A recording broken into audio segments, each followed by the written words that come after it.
Greetings and salutations, everyone. My name is Andrew Kirchhoff, and welcome to my YouTube channel. Today, we're talking about my Week 8 waiver wire targets for the 2020 fantasy football season. On today's episode, of course, we're going to be talking about waiver wire targets at the running back, wide receiver, tight end, and quarterback positions. Also, we'll talk about defenses at the very end for those of you who are looking for a streaming defense this upcoming week. On today's episode, we're going to be talking about players that not only had breakout weeks, but are going to benefit due to the fact that so many injuries occurred just this past Sunday. A lot of players went down with injuries, and that in itself is going to force you to have to pick up players, because not only we're going to have to deal with said injuries, which I'm sure many of you are having to deal with as we currently speak, but also the fact that we have another 4 teams on bye week this upcoming week in Week 8. We have the Washington football team, the Jacksonville Jaguars, the Houston Texans, and the Arizona Cardinals all going on bye. So not only are we going to be just picking up players in order to fill in for the injuries that are taking place to our rosters, but we're going to be able to pick up some players that might give us depth going forward and help us make the run or push that we need to get to the fantasy football playoffs and to a 2020 championship. Now, before we begin today's video, let me thank all of you for the incredible support. We're on our way to 32,000 subscribers, so if you have not yet already, click that subscribe button. Tomorrow, we have exciting news. I have an announcement tomorrow in the beginning of my running back rankings video, so make sure you guys check that out. It's a very exciting announcement. I'm sure all of you will be interested to hear everything regarding that. So just kind of putting it out there. Make sure you tune in for that tomorrow. Outside of that, make sure you click the like button down below, leave a comment, and let's get going, shall we? All right, so going into Week 8, again, we talked about players that not only had breakout performances, but players that are going to benefit from the fact that injuries occurred to the starters that perhaps are in front of them. Now, when we talk about the running back position, we have to talk about, running back handcuffs, players that may not have value prior to an injury, but now that an injury has occurred, they're given an incredible amount of value. Now, the player that was at the center of the thumbnail is Chase Edmonds. Many of us watched Sunday night's football game between the Seattle Seahawks and the Arizona Cardinals, that nail biter at the end, Zane Gonzalez putting up a field goal. And let me tell you, Chase Edmonds looks fantastic. In the fourth quarter, in overtime, Chase Edmonds was a different monster. He's purely built for this kind of offense. And the fact that he got as much work as he did in the passing game, that is just a byproduct of this offense. I mean, when you're running 4 wide receiver sets, 3 wide receiver sets, 11 personnel, you need a running back that not only is going to be able to pass block, but go out for a couple routes. He had 7 targets, 7 receptions, and 87 receiving yards, 5 rushing attempts for 58 rushing yards, and 18.0 fantasy points. Those points were all gathered by just yards and receptions. There wasn't even a touchdown to accompany his performance to make him even that much better. So to kind of put it in perspective, Chase Edmonds is probably going to be the starting running back once they come back from bye week. As it currently stands, the information that I've read up on is that Kenny Drake will be having an MRI today. The information will kind of give us more context as to what his injury kind of pertains to, if he's going to miss multiple weeks, whether it's a high ankle sprain that many players this season have already dealt with. Players like Zach Ertz, who recently went out and onto the IR, Raheem Mostert earlier in the season, Michael Thomas and Christian McCaffrey dealt with. If that's the case, then we could see Chase Edmonds lead this backfield for the next 4+ weeks if in fact we see Kenny Drake make his way to the injured reserve. That being the case, I'm putting Chase Edmonds as my number 1 running back waiver wire pickup for this upcoming week. If he's the starting running back of a team that's going to be scoring 30+ points every week, of course he's going to have incredible value, and his opportunity in the passing game just makes him that much more of a threat. So Chase Edmonds is my number 1. Moving on to number 2, we have Giovani Bernard. Of course, many of you have or should have already picked him up. If you're a Joe Mixon owner, he should have been picked up last week. If you weren't a Joe Mixon owner and Friday came along, you saw the Hidden Gems video, you picked him up. He performed exceptionally well for you. Besides the fact that he had 13 carries on the ground for 37 yards, sure, that yard per carry average isn't the greatest, but opportunity leads to success. He had 5 targets, 5 receptions, 59 receiving yards, and a receiving touchdown, 18.1 fantasy points in a half PPR scoring format. This upcoming week, they take on the Tennessee Titans, and to be honest, Tennessee's defense isn't the greatest. They haven't been able to stop anybody in the last couple weeks. Sure, they forced a couple turnovers from Big Ben, but ultimately that defense was not able to stop the Steelers and hasn't been able to stop many opposing offenses this season. So I think the Cincinnati Bengals, who are gaining a little bit of momentum as the weeks go on, and their wide receiver core is truly stepping up with Higgins and AJ Green really taking an expanded role as the weeks have progressed. I think they'll be in pretty good hands this week. And of course, Giovani Bernard will have the opportunity if Joe Mixon is out, of course. I think that Joe Mixon will probably be out. considering the fact that he didn't practice all week. He's dealing with that foot injury. Their bye week is in week 9, so he could potentially miss this week and the following week and then come back healthy and ready to go week 10. So that is what I'm expecting them to do, and that is why Giovani Bernard, as of right now, is the number 2 waiver wire pickup for this week. Number 3, it is JaMycal Hasty, running back of the San Francisco 49ers. The rookie running back, as of right now, has a pretty good opportunity due to the fact that Jeff Wilson Jr., who somehow, someway was the lead back of yesterday's game, had over 100 rushing yards, 3 rushing touchdowns for the San Francisco 49ers. He went down with an injury, was carted off due to that calf injury. And as it currently stands, it looks like he's probably going to go to the injured reserve himself. This isn't the first time 49ers running back has gotten hurt this season. Of course, Raheem Mostert, Tevin Coleman, and now Jeff Wilson. Yesterday, we didn't see any of Jerick McKinnon because according to Kyle Shanahan, he was resting him. We would have loved to known that he was resting Jerick McKinnon yesterday because that would have helped us for our fantasy purposes. But as it currently stands, the fact that he was resting Jerick McKinnon kind of leads me to believe that he doesn't think that Jerick McKinnon is a guy that every single week can get it done because of his body, and I guess he's dealing with injuries himself. So there's a chance that JaMycal Hasty, who had 9 carries for 57 yards last week, 1 catch for 16 yards, could find himself in a pretty good opportunity this upcoming week against the Seattle defense. Again, Seattle's defense was getting torched and has been torched all season long. If in fact this offense can just start getting it going as much as they were against the New England Patriots in terms of the running game, that offensive line, George Kittle as a blocking tight end, just running over the defense, just seems like JaMycal Hasty as a starting running back could have a lot of value this week. Moving on, we have ourselves Boston Scott. Of course, we've talked about Miles Sanders last week. The entire conversation kind of revolves around whether or not he's going to play this week. Of course, similar to Joe Mixon, they have a bye week in week 9. So again, we could see Miles Sanders miss week 8 and then go on a bye week 9 and come back healthy in week 10. If that's the case, of course, Boston Scott had another great performance. Another one of these running backs who are filling in and having great games. 12 total rushing attempts for 46 yards, 3 catches, 46 receiving yards, 1 receiving touchdown, 16.7 points against the New York Giants on Thursday Night Football past week, and plays against the Dallas Cowboys this upcoming week. One of the easiest matchups and probably will continue to be the easiest matchup for all offensive threats going for the rest of the season. Just kind of looking at what that team is producing and where they're going in terms of their current trajectory for the rest of the season. Just seems like an automatic pickup and play if he's available in your league, and Miles Sanders is going to be out. Moving on to number 5, we have Gus Edwards. Here's the thing about Gus Edwards. We're currently under the impression that Mark Ingram could miss a couple weeks. He has already been diagnosed with a high ankle sprain. We know how long it takes for him to come back from said injury. He was dealing with a high ankle sprain at the end of the 2019 season going into the playoffs, and that's why he was so limited in his availability against the Tennessee Titans in that playoff game, because he was dealing with an ankle injury. So again, if in fact Mark Ingram is going to miss, I know many of you guys already own J.K. Dobbins probably in your league, but Gus Edwards, again, is a guy that has just as many carries as Mark Ingram. Mark Ingram has 50 rushing attempts, Gus Edwards has 48, and J.K. Dobbins has 25 this season. Sure, J.K. Dobbins leads all running backs in that backfield in terms of yards per carry with 6.2. But Gus Edwards and Mark Ingram have been 4.5 steady for this season. I think Gus Edwards will probably be given the bulk of the opportunity going forward. I know they play Pittsburgh, but if in fact we're going to see Mark Ingram miss multiple weeks, why not have a piece of this backfield that could potentially pan out for us? We move on. We have ourselves Carlos Hyde. Now, Carlos Hyde is basically a contingency plan. If in fact we see that Chris Carson, who is dealing with an injury, isn't going to play this upcoming week, then we can go ahead and plug in Carlos Hyde, and find ourselves extra value. I think he played well yesterday. The fact that he had himself 15 rushing attempts, 68 yards, 1 rushing touchdown, 3 catches on 4 targets for 8 receiving yards, that in itself, just an incredible amount of value. Usually the Seattle Seahawks always play the San Francisco 49ers tough, and they're always able to consistently score against them. So regardless of who's at running back in my eyes, I think they'll find success. I think, again, probably Chris Carson will be healthy for this upcoming week because he does this consistently, right? He'll get injured in a week, like the Dallas game. He was injured, obviously, because of that alligator roll, but then the next week against Miami, he came back and scored 20 points. So this is just to keep an eye on him. If you have an extra roster spot and you're a Chris Carson owner, maybe go ahead and handcuff it just in case.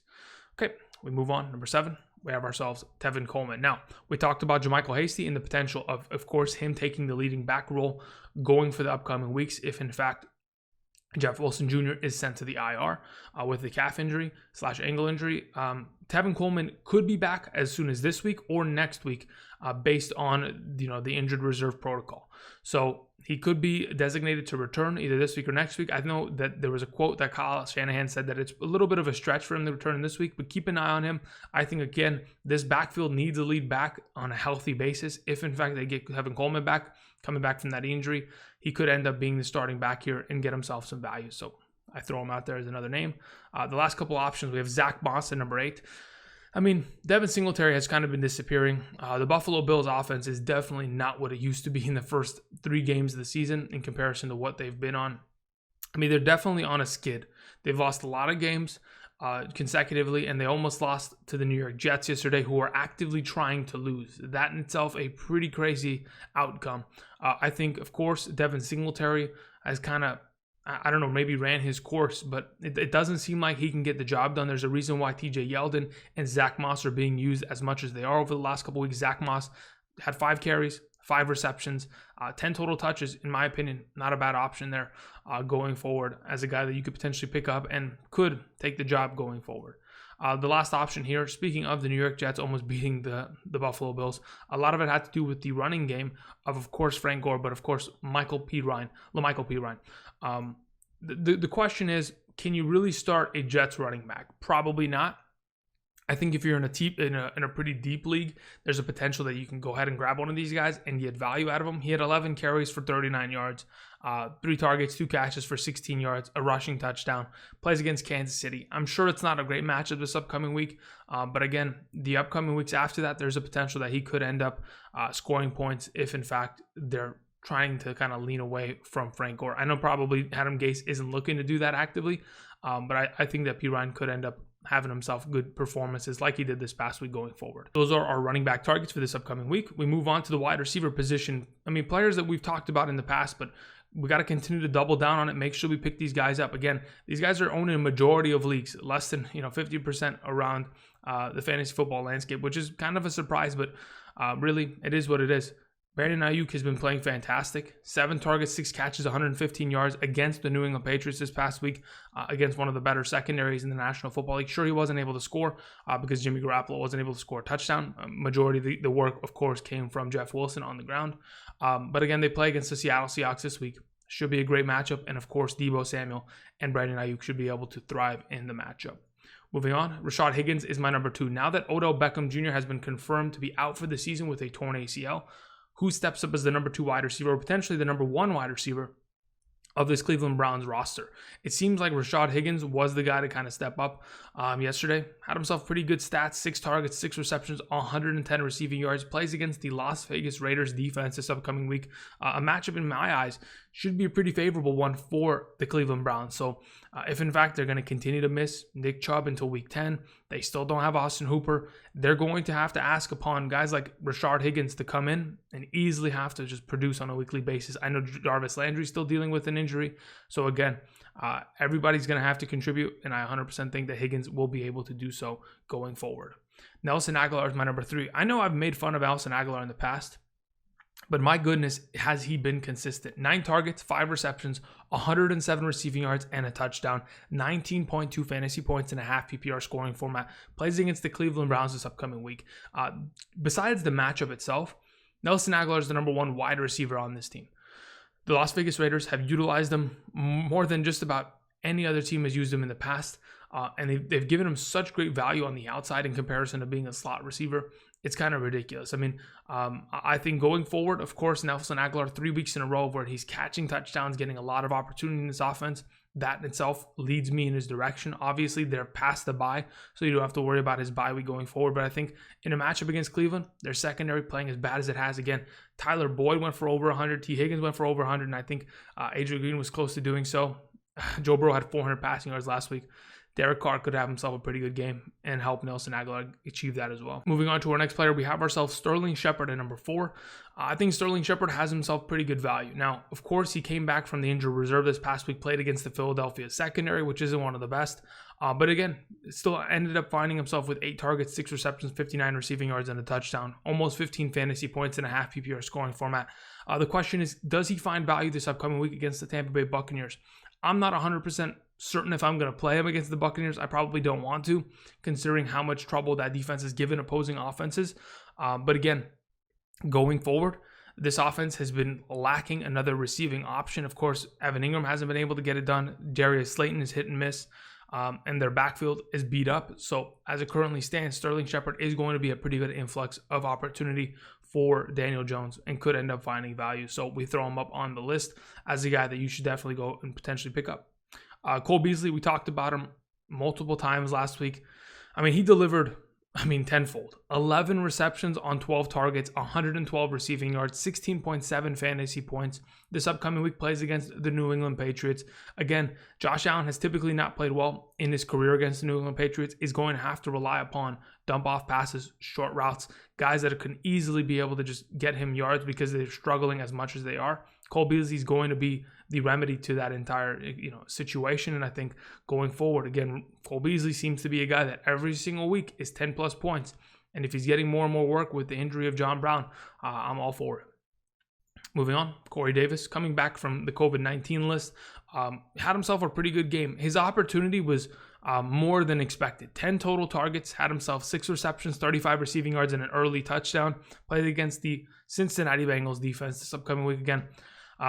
I don't think Cincinnati's defense is going to be one of the best. Sure, when everybody's covering, AJ Brown on the other side of the field as he completely goes off every single week, Corey Davis is going to find himself more and more opportunity against second, cornerbacks of respective teams, guys that are less talented and could end up, making mistakes and letting Corey Davis find some success. So again, perhaps he was dropped over the last couple of weeks because of the COVID situation or because, they had a bye week. But again, we could end up seeing Corey Davis come back and be that 10-plus point play that he's been earlier this season. Moving on, we have ourselves Greg Ward. I think, of course, the Philadelphia Eagles offense is going to be struggling in the next couple of weeks. Without Zach Ertz, without potentially Miles Sanders, Dallas Goedert, we don't know if he's even going to return this week. We're hoping so, of course. But Deshaun Jackson just went down with injury. Greg Ward, Travis Fulgham, the potential of other receivers coming back, that's all great. But to be honest, they play against the Dallas Cowboys this week. Greg Ward should be an automatic play because, again, Dallas cannot stop a soul defensively. I know Travis Fulgham will get involved. I know maybe, these other receiving options at the tight end or running back position will get involved. But, Ward even played well this past week against the New York Giants, catching himself a touchdown. It's not an easy prospect, but 6 targets, 5 catches, 42 yards, and a touchdown. That seems like a consistent week. And of course, we'd like to see more consistency of targets from him. But as of right now, I'll take it going forward into this upcoming week's matchup. Now, I wanted to also mention Jalen Reagor as another option because, again, he should be returning from the injured reserve this upcoming week. If that's the case, you can go ahead, potentially pick him up, throw him in your IR slot right now, and then go ahead and later in the week put him into the regular bench spot accordingly. So just kind of putting it out there as an option. Moving on, we have a couple more players left at the wide receiver position. Christian Kirk should probably already be picked up. The fact that he had 2 receiving touchdowns this past Monday against the Dallas Cowboys should have already kind of landed him on a roster. The fact that he scored another 2 touchdowns yesterday, I know he's only owned in like 53% of Yahoo leagues. Hopefully he's owned in all of your leagues. I'm just mentioning this just in case. Just wanted to throw it out there. I know he goes on bye this week. So again, maybe people aren't looking to grab him per se if he's available in your league. But again, hopefully he's already been picked up. Our final option for today is number 9, Allen Lazard. Now, he should be designated to return from the injured reserve this upcoming week or the week following. Again, we haven't really seen a valuable number 2 wide receiver since the absence of Allen Lazard in this offense. Marquez Valdes-Scantling cannot get the job done. He's almost becoming a drop candidate at this point. I'm willing to drop him. So if in fact you can drop him in an exchange, get Allen Lazard, do it, because I think this offense is better with Lazard, and they definitely want to get him more involved in the passing game respectively. So could be a pretty good option there. Now we can go move on and talk about some tight end targets for this upcoming week. I mentioned a little bit in relation to Greg Ward. Dallas Goedert should be picked up. We talked about him. He was my number 1 tight end last week. Again, if in fact we're going to see Zach Ertz miss 4 to 6 weeks, Dallas Goedert's going to have so much opportunity. It's unbelievable. Richard Rodgers this past week had, pretty good stats. 8 targets, 6 receptions, 85 receiving yards. That's Richard Rodgers, the first time he had gotten as many targets or receptions or even yards back, I think in the first time since like 2015. So of course, it doesn't matter who it is in this offense. As long as you're a tight end, you're going to have innate value. Dallas Goedert, for sure, a guy that should have been picked up already. Harrison Bryant, a guy that really just completely blew up this past weekend. Besides the fact that David Njoku scored a touchdown, Harrison Bryant came out and absolutely just torched the defense of the Cincinnati Bengals. 4 catches on 5 targets, 56 receiving yards, 2 touchdowns from Baker Mayfield. Of course, Baker Mayfield throwing 5 touchdowns is a little bit of an anomaly, but the fact that he's getting more and more involvement at the tight end position because of Austin Hooper's injury just kind of seems like a recipe for success for Harrison Bryant. I think going forward in the next couple of weeks of matchups, of course, they have a bye week in week 9. But if you can take advantage of him playing against the Las Vegas Raiders this week and get an easy touchdown, if in fact one of your starting tight ends is on bye or dealing with inconsistencies to say the very least, because that's just the tight end position at this point, I think Harrison Bryant's a good opportunity there.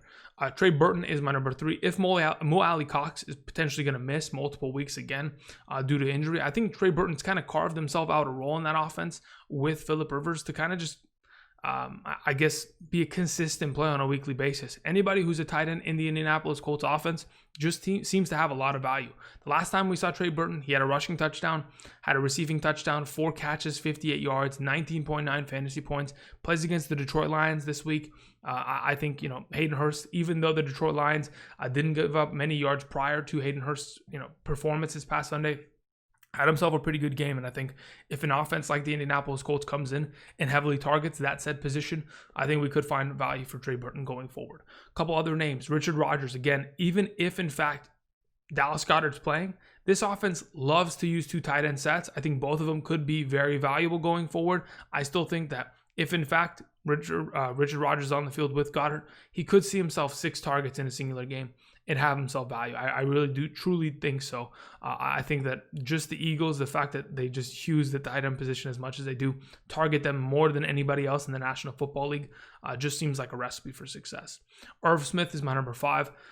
I'm anticipating the Minnesota Vikings, considering how many games they've lost this season, to potentially trade Kyle Rudolph in the coming weeks to kind of dump his contract and potentially kind of lean towards Irv Smith as their future tight end. If that's the case, of course, Irv Smith grants himself more value. I think over the last coming weeks, we've kind of seen them transition to Irv Smith slowly. 4 catches, 55 yards, a 2-point conversion the last time we saw him. Plays against the Green Bay Packers this upcoming week. Should be a back-and-forth shootout and definitely something that, of course, could be in the advantage of Irv Smith. Our last option for today is Albert Okwuegbunam. Now, as it currently stands, he's the number 2 tight end for the Denver Broncos. Pat Shurmur, like I've mentioned all offseason, wants to use the tight end position. They may have not targeted Noah Fant as much as I would have liked them to yesterday, and Drew Lock has definitely been struggling, but the way to go ahead and get Drew Lock past these struggles is to put more safety blankets on the field. I could see them using multiple tight end sets. The fact that Okwuegbunam had 7 targets, 7 receptions for a total of 60 yards yesterday, has himself a decent matchup against the Los Angeles Chargers this upcoming week, makes me think that with Drew Lock's struggles, could continue to lean to a player that he's played with in college, has more chemistry with than the rest of the field, and continue to find himself gaining value there. So that is the last tight end option for this upcoming week. We move on to the quarterback position. Of course, number 1 should be Justin Herbert. Again, I think he's only owned in 70% of leagues. I'm going to continue to say it until he's owned in 100% of leagues.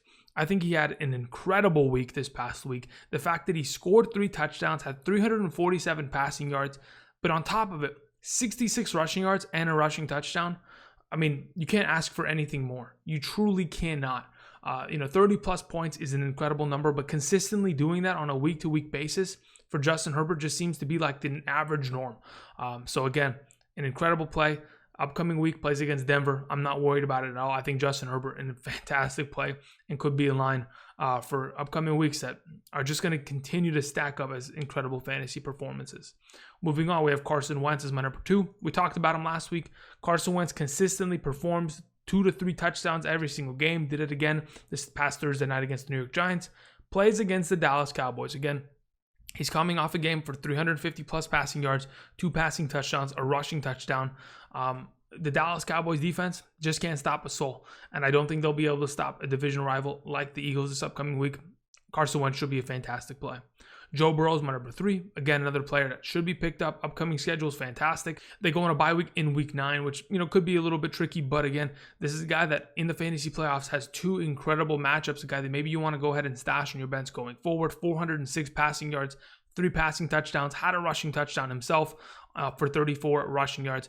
It seems like these guys needed to already be picked up. I'm just once again mentioning them because they have incredible value. Another player that, of course, has himself a fantastic matchup, but could be picked up and played in the stead of, Deshaun Watson or Kyler Murray if they're on bye week. Teddy Bridgewater plays against the Atlanta Falcons. Last time he played against the Atlanta Falcons, they couldn't stop him. On the ground, through the air, didn't matter. Even the New Orleans Saints this past week really couldn't stop Teddy Bridgewater. Had himself a pretty good revenge game. 23 for 28 passing, an 80% passing completion percentage for 250 passing yards, 2 passing touchdowns. I'll take that any day of the week. Plays against Atlanta, who cannot keep a lead to save their life.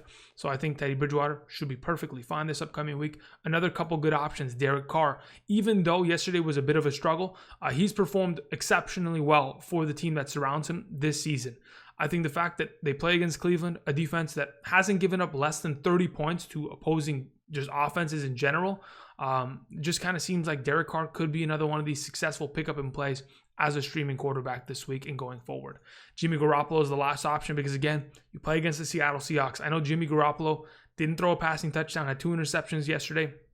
And that in itself is something we're going to have to look past because, again, this offense is kind of firing on all cylinders, getting back to their Super Bowl self to an extent. And hopefully Jimmy Garoppolo will be asked to, throw the ball a little bit here and there this upcoming week and utilize those receiving options as Debo, Kittle, Brandon Aiyuk get themselves more and more opportunities as the weeks progress. Moving on to our last segment, we're talking about a couple defense this week.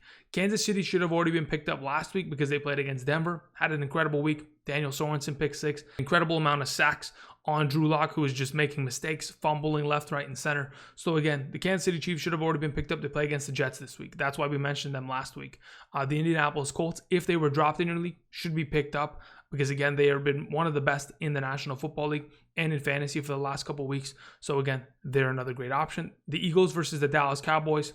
Again, I mean, if in fact the Andy Dalton doesn't play and they're going to have to play a third string quarterback, it's going to be a problem. And I think there's definitely an opportunity where the Eagles could definitely bully an inexperienced quarterback going forward. The Packers are another good option against the Minnesota Vikings. Kirk Cousins just likes to turn over the ball. That's just what it is. And the last couple of games that the Green Bay Packers have played against the Minnesota Vikings, they have held them for, less than 20 points almost every single time. So, and that's even going back to 2019. Consistently, the Green Bay Packers, they know how to play against division rivals, and they consistently have played well against the Vikings defensively. So I think that's another good option, especially with Kirk Cousins just handing the ball off to the other team somehow every single week. Los Angeles Chargers playing against the Denver Broncos. Again, if you can take advantage of Drew Lock's mistakes, you can once again have yourself a pretty good week here. I know Gardner Minshew torched this defense, but I don't think Drew Lock is kind of looking in the direction where kind of Gardner Minshew is. He's looking like a quarterback that has regressed heavily this season and is just in his own head and just falling apart every single week. The last defense option I wanted to mention was the Miami Dolphins playing against Jared Goff in the following week. The Miami Dolphins have a pretty good secondary. They've got 3 good cornerbacks. They've got a pretty decent front 7, and I think it could end up straining and maybe making a couple plays here and there against Jared Goff. I don't really trust Jared Goff. I'm wearing a Rams shirt today. I'm a Rams fan. I'm a Los Angeles Chargers fan, but to be honest, it's a struggle.